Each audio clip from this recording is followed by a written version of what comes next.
Sa mga oras na nag-iisa ay nakatulala. Walang imik, tahimik at di nagsasalita.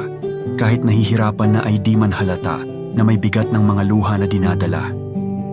Di ko alam mga pangako mo sa akin nung biglang nabura saan hahanapin.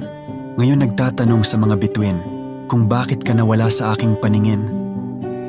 Kahit mahirap binigay ko ang lahat, napagod na nga pero tila di pa sapat. Mayroon ka bang nakilala na mas angat? Sa akin ka nga umamin at magtapat. Kung talagang wala man ay bakit? Bakit ka nawala at hindi na bumalik? Kung mahal mo ko na abot langit, bakit? Bakit ka nawala at hindi na kumapit?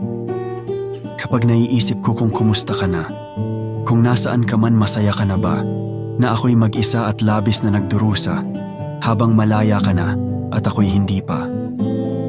Nagawa mo na ba sa iyong paglayo, lahat ng gusto mo na dati ay nahinto? Lumigaya ka ba ng higit pa sa todo? Ngayong wala na ako dyan sa tabi mo. Laging iniisip kung may kasalanan. Ano bang dahilan ng iyong pangiiwan? Pwede bang balikan mga pinagsamahan upang baguhin ang ating nakaraan? Tinatandaan ko ang mga kataga, ang bawat salita na binuo mo ng kusa, ang pangako kung saan ako naniwala. Pinangako mo sa aking di mawawala.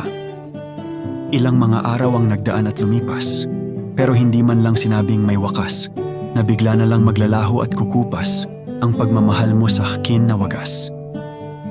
Akala ko hindi ka basta-basta atras dito sa pag-ibig natin na walang wakas. Pero nasaan ka na sa kasunod na bukas?